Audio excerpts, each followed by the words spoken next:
So one of the first things that to keep in mind when you send a mailer, the first objective you have is you need to get them to open the piece of mail, right?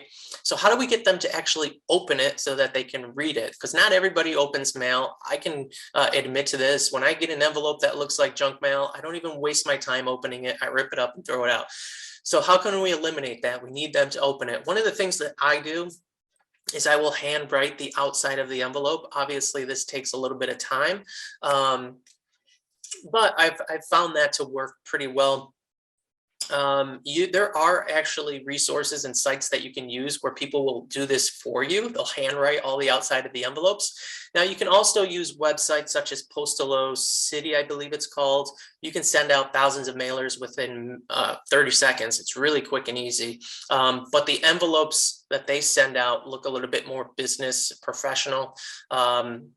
So that's just something to keep in mind. The other thing, if you write the outside of the envelope, when the owner gets it, it looks like a rent check, right? And so they're more likely to open it. It has more of that personal touch to it. So that's one of the strategies that I use. You also want to keep your mailer short. You don't want it to be a full page or longer.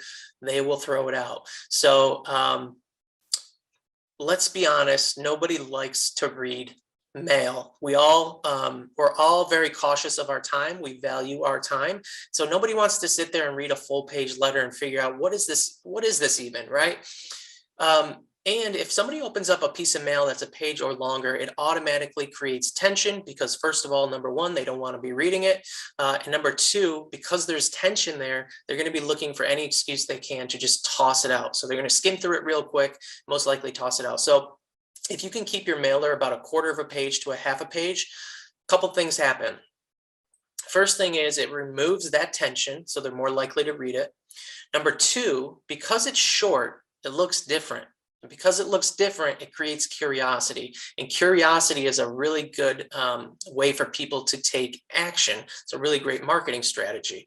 So if you can keep it short, it's going to remove that tension. They're more likely to read it. And psychologically, they're thinking, well, this is only going to take 5-7 seconds to read.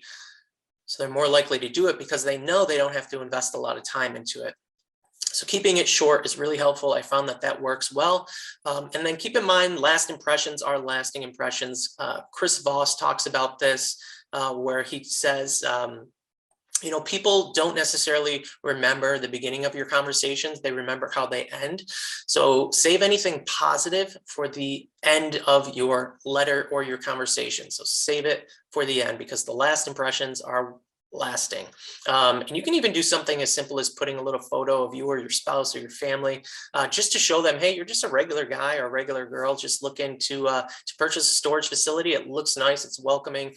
It kind of removes that whole tension factor, and it also removes that thought behind, hey, is this like a big company or an agency that's sending me this letter? If they see, hey, it's just a regular person or a family, they're more likely to call you because you're more on their level, right? And then the other thing is the familiar is trusted. So if you're local, let them know that you're local.